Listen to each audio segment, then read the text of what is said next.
Good evening, everybody. Welcome to Meet Us in the Trenches.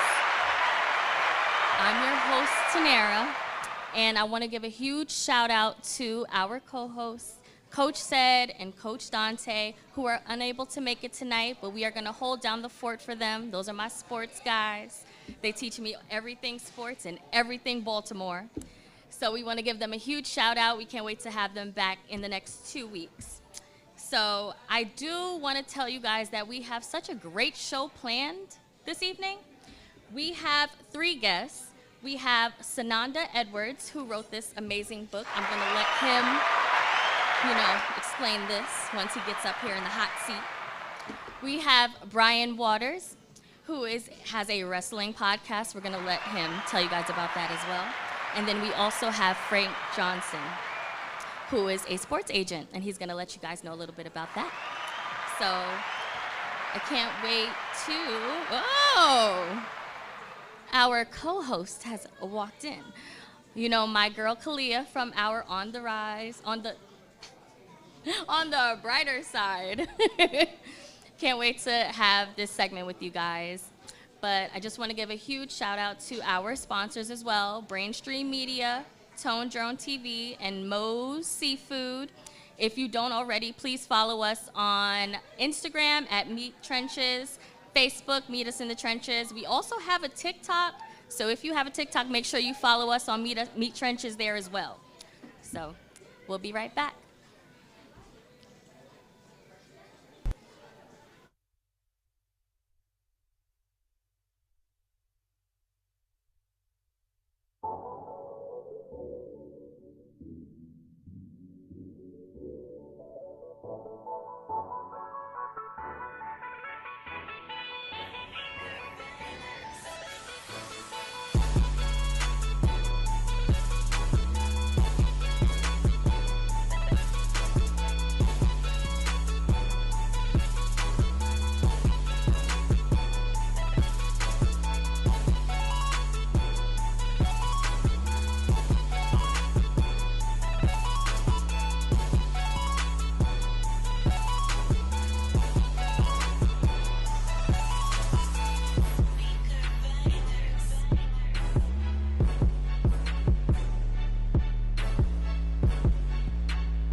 Our mission focuses on showcasing local and global talent of all ages on and off the field. We will strive to inspire, educate, and bridge the divides through our media collaboration. Our goal is to give student athletes and coaches the platform to let their talents be seen and a platform for the community to let their voices be heard. This is the Union Media Group.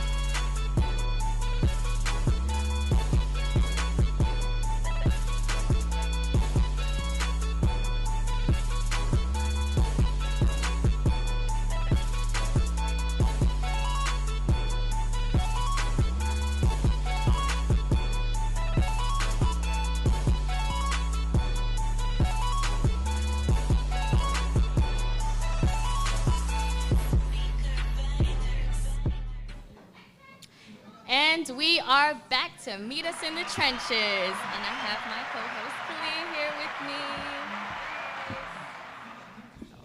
So this segment is called On the Brighter Side, and as always, we will start with an affirmation. So our affirmation for tonight is, I am committed to my own growth and healing, both physically and emotionally. So we also have our amazing guest, Sananda Edwards, here with us tonight. Welcome. Pleasure to be here. Thank you all so much. Anytime. I heard you say after she read the affirmation. How does that resonate with you? Oh my goodness. It's just, anytime, I kind of think about things in terms of starting your day starting your day with gratitude, starting your day in a positive fashion, in a positive way, and an amazing way to do that is with affirmation. So that was amazing, resonated well, kind of being good, mind, body, and soul, keeping things together. I love it, I love it, I love it. Definitely. Yes. We're happy to have you here. Appreciate it. And I'm happy to have this. Please, just tell us a little bit more about the extraordinary Mr. Nobody. What Yes. inspired you to write this amazing book? Oh my goodness. So, again, it's The Extraordinary Mr. Nobody, a beginner's guide to self-healing. And we all go through things. We all have these experiences. And very often we want to kind of share those experiences, but we want to do it in a reflective way, in a way that people can kind of take a look at us and kind of beat up on us in terms of what we've gone through, so that they can kind of strengthen their walk and their path and their light. So that's really the vein that I wrote the book in. I said, hey, outline some of those mistakes that I made, some of those bad choices that I made, and figure out ways to lay it out in a way that's that can be received, in a way that encourages people to be at their best, and also in a way that encourages them to understand that we're all in this together. Right? We're all in this together. We all make mistakes. We all struggle. So, but one of the things that we have to do is figure out ways to be at our best whenever possible. So I use like I said, I use my story as like just kind of like a little mirror to allow them to kind of, hey, look at the mistakes I made. Then you can kind of go and jumpstart your personal successes. So, yeah. I love that. That's That's very so inspiring. inspiring. Thank you. That you kind of put your life out there for other people to look in on. That's it. You have to come from like a vulnerable spot with that, because you have to share like your personal, feelings and You get it. what's You get happened it. in the past. That's exactly it. And actually, this publication is actually the re-released version of it, because I actually wrote the book originally in 2018. Picked up by, actually self-published it and put it out there. It sold well, had different interviews in different places, and it was really, really cool to kind of go into schools and kind of work that angle with regard to pushing young people to be at their best. But I was at the Baltimore Book Festival and met a publisher there out of California. Shout out to Marina, Dr. Marina Gilmore, Full Circle Press, amazing things. And she said, I like the idea of your book, but can I be honest with you? And I kind of said, ouch, but okay, let's do it. Let's be honest. Like, that's what the book is about, vulnerability and being honest. And she said there are some things that you can change here to make it better. And now the goal of the book is to be put into different schools. She wants it put into different schools across the country. And so the re-release will probably be in May. And I'm excited about what the possibilities are. Again, when you have an opportunity to impress anything on young people, and just people in general, it's important to do that, and do that in the most positive way that you can. So, yes. So what is Above It All? Wow, Above It All. It is foremost a mental health organization, right? So we know that we are in a time now where we have this amazing dynamic where people are being more in touch with themselves, people are being more in touch with their emotions, people are being more in touch with the mental obstacles that they have to overcome. And because of that, my organization, which I co-founded with some of my amazing friends from high school, long way out of high school, but I co-founded it with some of my amazing friends from high school, City Forever, by the way. And we just made a decision to kind of be the place that we needed when we were younger. We were charged with doing that. And the type of place that actually one of our co-founders, Brandon Wiley of Wiley Funeral Homes, his father actually asked us, he kind of told us a story about young people coming into his funeral home on the ongoing basis. And you have these young people who their friends are losing their lives. And he asked us a very simple question: what are you all going to do about it? So we thought about maybe a scholarship would be cool, maybe an after-school program would be cool. But then, like I said, we said, you know what, we need to kind of create what we needed when we were younger, kind of what we did for each other throughout high school, that supportive environment. And that's how Above It All was born. We've been around for a little over 8 years now. I think we're going into our 9th year in June. And the work that we've been doing, we've expanded. Originally, we offered what's called PRP services to young people, but we now offer PRP to children, PRP to adults, and PRP is basically therapeutic mentoring, is what it is. We also offer therapy, we offer substance use treatment, medication management, just a variety of services that we believe children and their families can benefit from. So our goal is really to kind of jump into the community and heal from that mental health perspective, no What question. are the starting ages for people to join above it all? So you can be as young as 5, and now that we work with adults, I always say we work 5 to 105, right? Any age we're willing to work with and figure out what your goals are that we have to support and make you, again, kind of go from being okay to reaching those greater successes. That's what our goal is.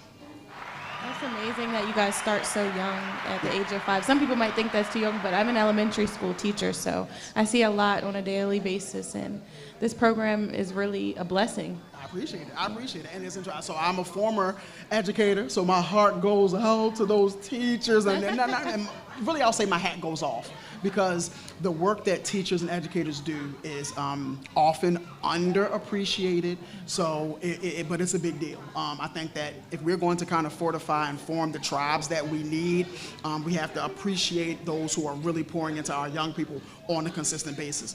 Plus, I'm a former teacher myself, so trust me. You understand. How You long get did it. you teach for?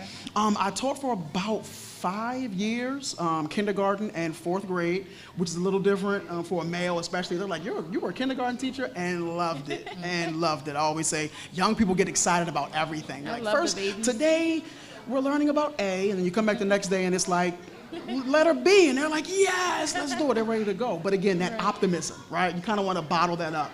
And I think that we can kind of keep those things going if, again, we work as a community, have the resources in place, and we appreciate one another and all that we do. And we start our day with those affirmations. That also helps us out in a great way. We need those affirmations. Absolutely. Do you think that teachers get enough mental health support? Wow. So for me, that's a layered question. I think that the resources are out there, but I also believe that there is still this stigma that kind of goes with mental health.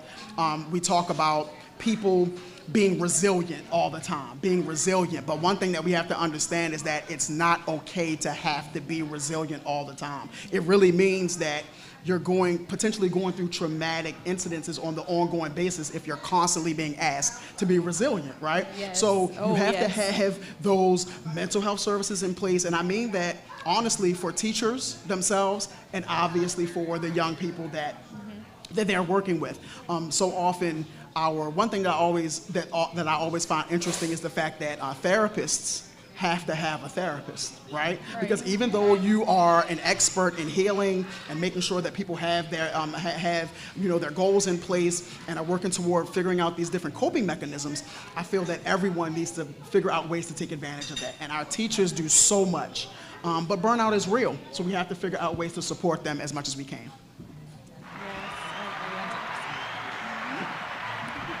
I definitely agree with that, because as a teacher myself, when I deal with things, I just still wake up, go in there, deal with the kids with a smile on my face. You would never know, but then I could be suffering at home, going through real life things. Absolutely. And that's why I say my hat goes off to teachers so often. I think that sometimes, not all the time, sometimes parents want teachers to be absolute miracle workers, and that's just not Those parents. always going to be the case. But if we can kind of meet in the middle, I always say that we have to figure out ways to kind of come together as a community, and that kind of appreciation has to be mutual. So teachers obviously have to show that appreciation to parents for all the hard work that they do for their children, obviously biological, but we appreciate that work. And then we have to be appreciative. Parents, in turn, have to be appreciative of teachers and all that they do, and Yes. I'm so excited to get into your book. Yes. We're going to read it together, right? We are going to read it. We are on a 75-day challenge right now, and one of the rules of my challenge is to read 10 pages of a book. So I think that we should pick up with this book. We're going to finish this book in no time. And I love it. And literally the reason why I made it short was so that it could be read in a quick, kind of bite-sized nature. So I hope you all appreciate it. I hope you all enjoy it. And we'll stay in touch. We'll make sure we stay in touch with you all so you all can tell me what you all think about it. Can you shout out your Instagram I was just for going us? to say, tell everybody where to reach you. Yes, please. So reach out to me at Sananda. That's TSANOND EA. That's Sananda on Instagram. It's Sananda Edwards on Facebook. And I can also be reached on Instagram at the extraordinary Mr. Nobody. Please, please, please. Above it all, also, above it all _ MD on Instagram and above it all _ Baltimore on Facebook. All right, and we will be right back. Right back. Pleasure. Thanks. Okay. No. I'm over here talking.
Our mission focuses on showcasing local and global talent of all ages on and off the field.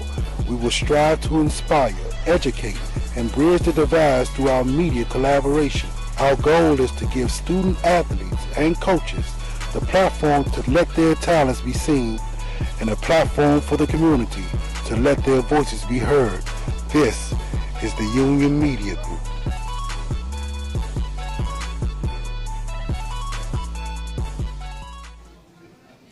We are back, and we have Mr. Brian H. Waters here with us. Please just introduce yourself. Tell everybody what it is that you do, Mr. Wrestling. We gonna learn a lot today. I'm just here so TJ won't find me. But I'm crying. well, yeah, my name is Brian H. Waters. I am a podcast producer at The Ringer, and I produce the Masked Man Show, and then I also produce and host the show titled Wednesday Worldwide. In addition to that, I am the founding father and co-creator of The Wrestling Realm, a show I created while I was at Morgan State University. And you already know. In addition to that, I also have a podcast called Breaking Through Glass Ceilings, which kind of talks about trending topics. And other podcasts I'm a part of is the TWG fan club, Those Wrestling Girls fan club, where we talk about pro wrestling and from a fan standpoint, which is every Wednesday. And I also produce The Press Box with Brian Curtis, which is a podcast about covering the media. What intrigued your interest in wrestling? Well, with my mother being in the building, I get to tell this story with her right there, and she can validate it. Hi, Mom. The way it goes is that when she was pregnant with me, every time as we had this conversation earlier with TJ, the WWF came on, I would start kicking.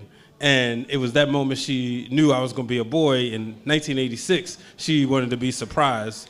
So after I was born, she had by then became hooked to the product, and my grandfather was hooked, same with my uncle and my dad. So I just kept watching it, never really stopped. So that's that's the genesis of it. Okay. my homeboy, he loves wrestling, so he watches it every day. Have you ever been to WrestleMania? Just came back from WrestleMania. How was that experience? Cold. This was my fifth one. I'll say it was the coldest one out of all of them. It was in that city that's 2 hours away, Philadelphia. Mm-hmm. Up until then, I was on a train to bring WrestleMania to Baltimore. No, not anymore. I do not think WrestleMania should be on any East Coast city. The same way you wouldn't put the Super Bowl on the East Coast because it's cold. Mm-hmm. But it's fun. It's where you have the diehard wrestling fans, but then you also have the casual fans. And then people who have no idea what wrestling is, but they all sit down and either watch or come to WrestleMania. You used to play wrestling games when you were younger? Oh, yeah. I have pretty much 90% of the video games. So I was never into the action figures. Just shout out to my brother, the real Dwayne Allen, my co-creator of the Wrestling Realm. That's his area. I collect the video games, he collect the action figures. Who was your favorite to choose in the game? It depends on the year. Right now, the tribal chief, Roman Reigns, despite him falling last week, I'm still in mourning that he lost the championship after having the title for 1,316 days. But that's usually my go-to person. If we're talking the 90s games, it's usually The Rock or Stone Cold Steve Austin. All right. So you also worked at ESPN. Yes. How long did you work and what was that experience like? ESPN was a dream till it was a nightmare. Well, you know what? It's not fair. I ain't gonna say it was a nightmare, but it was something that I wanted to do from since I was younger because I really loved sports at the time. And I got the job through the National Association of Black Journalism. I went to the conference in 2013 in Orlando, and I was, went through the recruitment, went to the career fair, and it was cool. The best parts was, so I didn't like doing highlights. Like, for instance, the Orioles are playing right now. So a typical day would be watching the entire game, log in everything, every strike, every hit, which imagine basketball, how fast that is. So it's easier to log baseball than it is basketball. And then trying to figure out the story of the game within 40 seconds. So that's 3 plays, ISO in the beginning and ISO to end. So I didn't like highlights, went to the Mike and Mike show. That was cool. And then I did social media, which opened the door for me to do more stuff. That led me to go to Johns Hopkins because of all the social media strategies I learned at ESPN. Nice. So why do you think that wrestling is a detractor for others and some other people are pulled in more? Why do some people either love it or don't watch it at all? So a lot of people have this thing that wrestling is for kids. Oh. But I would say, do you outgrow the NBA? No. Do you outgrow the NFL? No. But you'll hear people say, a grown man playing a kid's game because they outside. That's the same thing with wrestling. You don't outgrow it. It's predetermined. I don't use the F word. I always say I do not have a license to say wrestling is fake because it hurts. I was a referee. Shout out to my boy Jay Bougie and shout out to Reverend Ron Hunt. They had a match called the Bodega Street Fight up in New Jersey. And I was the special guest referee. And I'm standing as close as we are and watching them smack each other. And it hurts. They're not pulling punches. And then they go in the back, they shake hands. So I think a lot of people have this thing of, oh, it's fake. But they don't realize 90% of the things you watch on television is predetermined or is a script. A la the Ravens losing the AFC Championship game. Sorry, TJ. I'm not gonna lie, I thought it was real. I don't know. When I be seeing my mother hollering at the TV, wrestling with them, I thought it was real. You sit back, you get caught up in the story. So, for instance, WrestleMania, right? Cody Rhodes, his father was a wrestler back in the day. He was known as the American Dream, Dusty Rhodes, who died in 2015. But he had a couple sons, they wrestled. Dusty never became the WWE champion. Cody left WWE because he didn't like how they was being treated. Then he came back to WWE, and he chased the opportunity. And last year at WrestleMania, he lost to Roman Reigns. This year, he had a rematch, but he had to go through The Rock. He had to go through Roman again. So night one, they teamed up to go against Roman and Rock. After losing, that meant anybody could get involved. Then he had all these people come help him, and then boom, he won the title. So you get caught up in the story like you would. I'm a Young and the Restless fan, so I watch it every day. And same way, we know that Victor and Nikki aren't really married, but they've been married on the show for 40 years. How do young adults get into this field that you're in? What advice would you give young adults for this? As far as podcasting and stuff, I would say find your passion. So me, like, I love professional wrestling and been a fan since, I was born. So learning, trying to become an expert in the field, I always listen to other podcasts. I studied wrestling. I watched a lot of documentaries. So that's the one thing I would say is make sure you tend to learn your craft and then perfect it. Read a lot of books, read a lot of history of the craft. If it's football, figure out how you could talk about football different from somebody else. There's 1,000,001 podcasts out there. It's a new podcast every day. Right. I do 5 or 6 of them. But figuring out your lane and then go from there. That's really helpful. Especially because we're on this podcast and we want to start a new podcast too. So that's really helpful. Thank you. And what advice would you give to young kids who want to get into media and editing and all that good stuff? I would say learn, as much as I might get heat for this, learn artificial intelligence. A lot of the AI apps, my daughter's 9 years old and using CapCut. And I'm like, what? Oh, wow. But she's figured out a way to master it. Learn that, but also learn, just meet us in the trenches. Learn the basics, learn Adobe Premiere. So if you want to learn how to edit, learn all the programs. Before I started The Ringer, I was using Adobe Audition. Then I had to switch over to Pro Tools. And it's a learning curve, but now I can use both. So learn as many apps as you can. Have you ever used Final Cut Pro? Yeah, so the first semester, my first semester in the communications program, I started on Final Cut. The next semester, they switched everything to Adobe. I went to school for broadcast journalism, and that was what we stuck with. Yeah. Yeah. Well, wow. We learned a lot from you today. We learned a lot about some wrestling today and the media, so we appreciate you for joining us on this episode of Meet Us in the Trenches. Can you shout out your Instagram or your pages? Yeah, you can find me at Brian H. Waters. And I always say Wednesdays are my podcast days. Okay. Wednesdays on Ringer Wrestling, it's me, Ben and Cal, with Wednesday Worldwide. On Twitch, it's on Twitch on Wednesdays at 7 is the TWG Fan Club with Queen PR, Justin Rich, Ciendall, and then Wednesday nights, me, Dwayne, Brother Hugh, Brother Guy, the Wrestling Realm. So those are the days. I gotta tune into that. Yeah. I used to watch wrestling a lot, and the whole chair thing. I used to play the games. So yeah, I gotta tune in. It's fun. It is a lot of fun. So before we go, who's your favorite wrestler? Okay. Of all time Of or all now? time. Sure, of all time and now. Right now, it's Roman Reigns. Of all time, it's a tie between Hulk Hogan and Bret Hart. Okay. Mama say yep. That's cool. All right. Well, thank you. Thank you guys. Thanks for having me. It was a great. Of course. And we will be right back with Meet Us in the Trenches.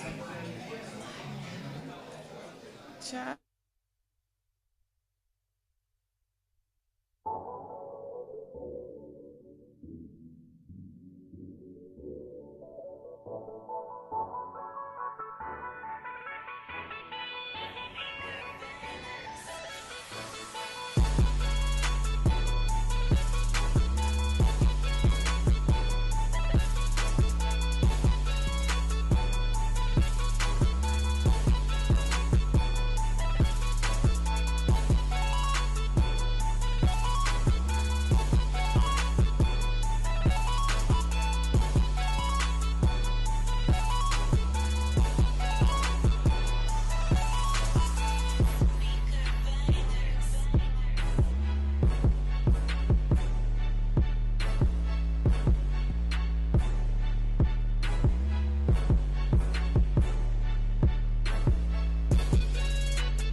Our mission focuses on showcasing local and global talent of all ages on and off the field. We will strive to inspire, educate, and bridge the divides through our media collaboration. Our goal is to give student athletes and coaches the platform to let their talents be seen, and a platform for the community to let their voices be heard. This is the Union Media Group.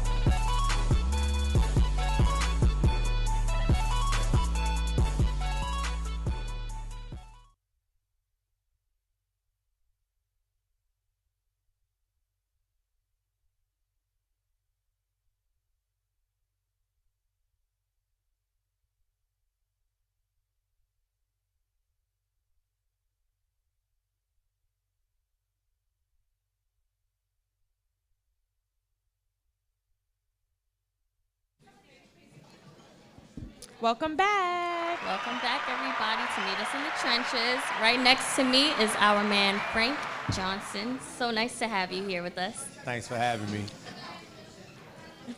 Can you let us know what EAC stands for? EAC stands for Elite Athletes for Christ.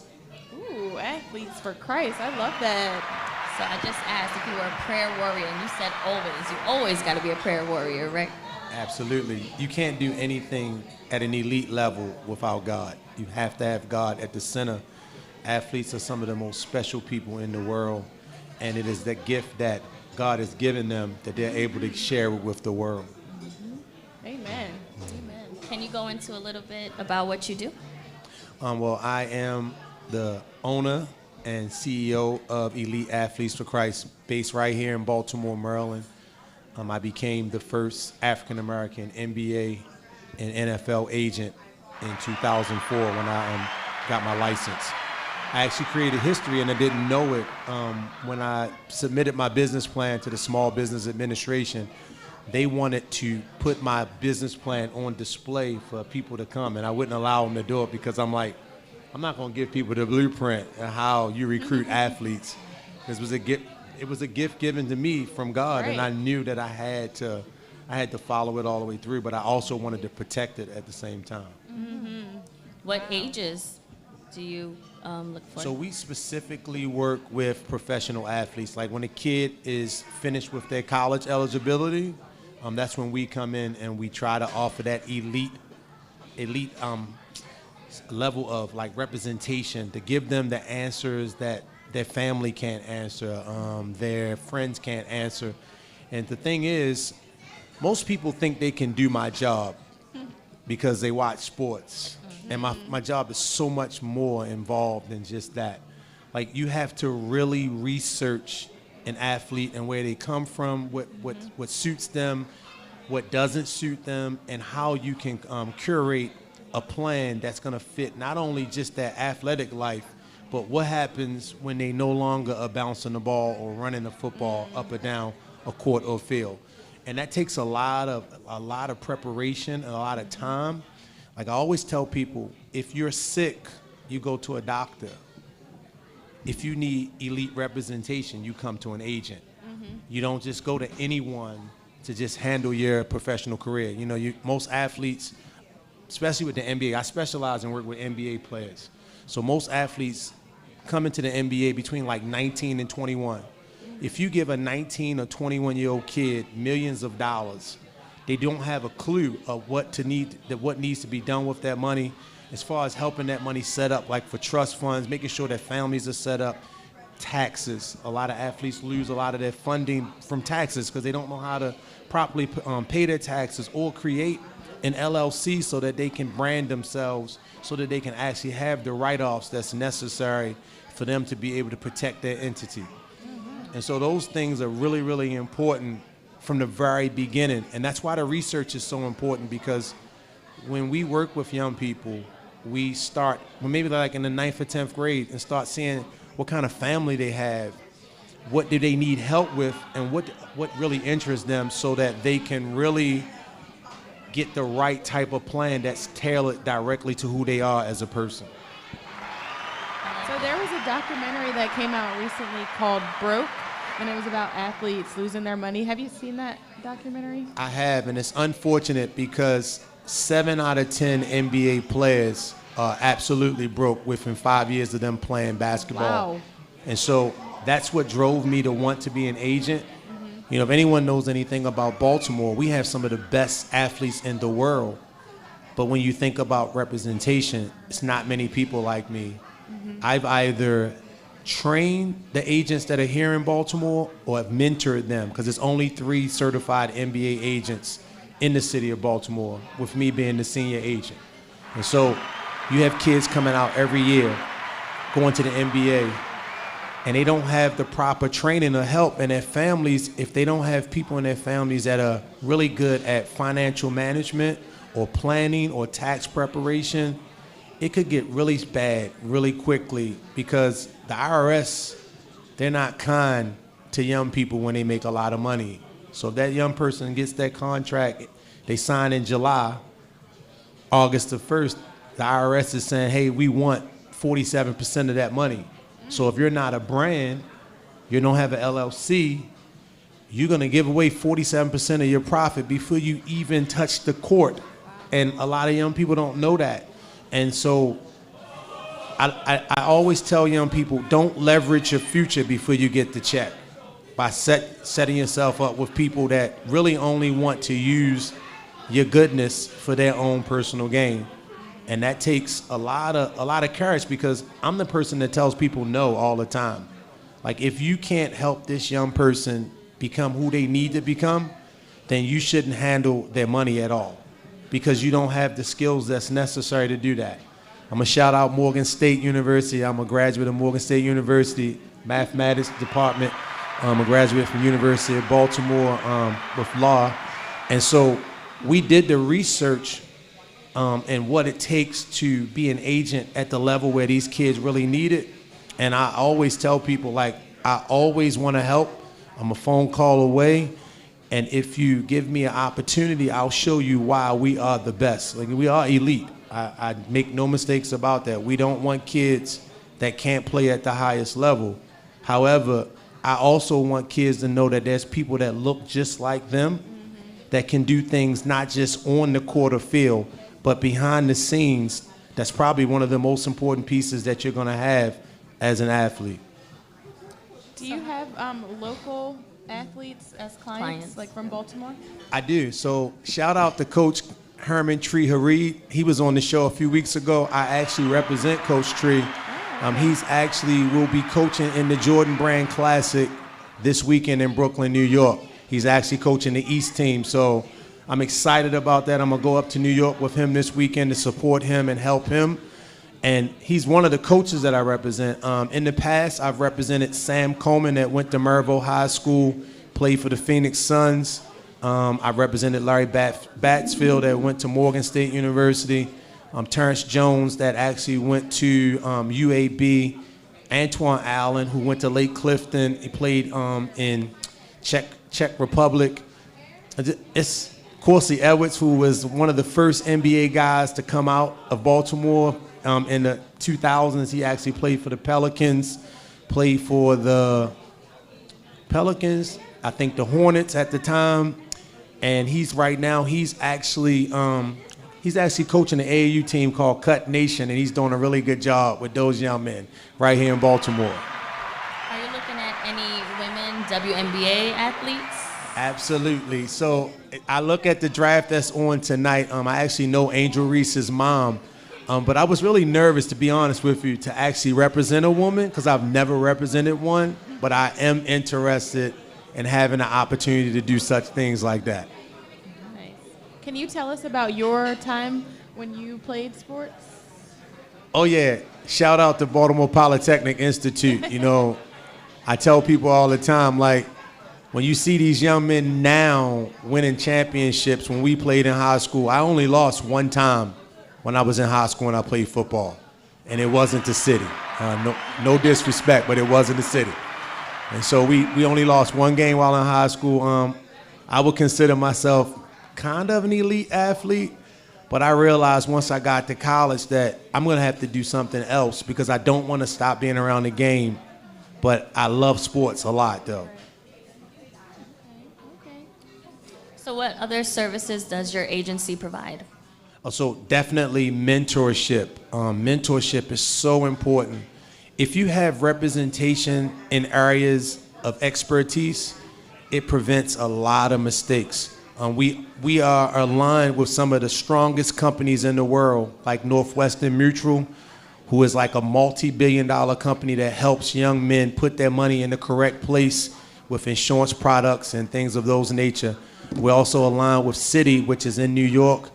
And my younger cousin, I tell him all the time, he only made one mistake in his life, and he went to Citi High School. But, however, he is the leader of Citigroup in New York, where he works with athletes and helping them with their finances. And like I said, if you're not going to be elite, we don't want you around the athletes, because what's going to happen is you're not going to take care of them the way that we think that you should be taken care of. Wow. Okay. Wow. Well, Well, do you have any social media that we can reach you at? Sorry to cut you off. okay. I do. So I go by EAC Global on Instagram and on Facebook. And you can reach me on those two platforms. I'm not really a big TikTok fan. I feel like that's for the young people. I'm not that young anymore, but I also have EAC Global on TikTok. Awesome. Can't It's a wait good to start. follow You you. reached the younger crowds. Absolutely. Yes, yes. We thank you so much for joining us on this episode of Meet Us in the Trenches. Thank you so much for having me.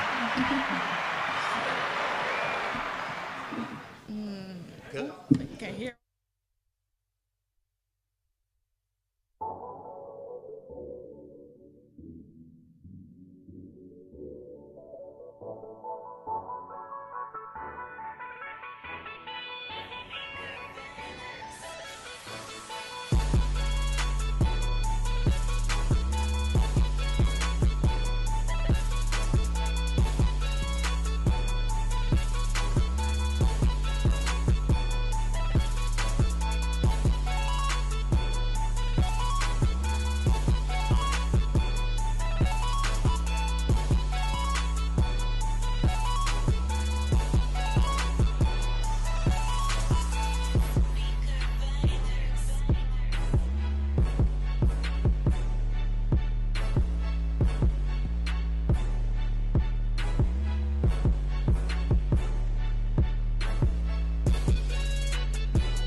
Our mission focuses on showcasing local and global talent of all ages on and off the field.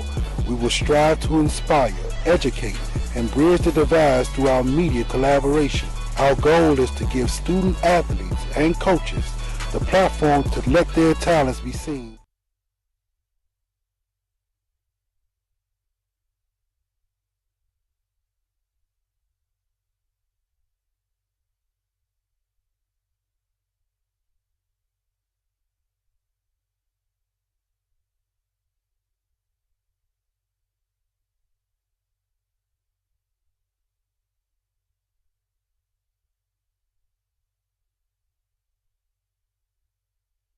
Okay. We are back, and we want to thank you all for tuning in to Meet Us in the Trenches. Yes, we thank you guys for watching this episode of Meet Us in the Trenches. I want to give a shout out to the amazing guests that we had on the show today. I want to give a shout out to our co-host, Coach Said, and Coach Dante. We miss you guys, and we will see you in 2 weeks. We'll see you guys in 2 weeks. Make sure you follow us on TikTok, on Instagram, on Facebook, YouTube, subscribe, hit the post notifications and all that fun stuff. Also follow our personal social medias. I'm Kalia Janique, Kalia Janique. I just started a new Instagram. You can follow me at TanTanENT. I'm posting some new healthy meals and healthy tips and nice affirmations and quotes and all that good stuff. I'm trying to really embark in this 75-day challenge of no alcohol, read 10 pages a day, and I'm going to the gym. Yeah, see, I am missing my lemon drop from Moe's Seafood. Everybody out there, don't listen to me, okay? Get a lemon drop from Moe's Seafood. Once I'm done with this 75-day challenge, I will get my lemon drop, okay? So, but yeah, I'm ready for this. I'm trying to be on my healthier Speaking side. of, we're going to the gym as soon as we leave here. We got goals. Yeah. Right? Back into the gym we go. All right, well, thank you guys so much for joining us on this episode. See you in 2 weeks. 2 weeks.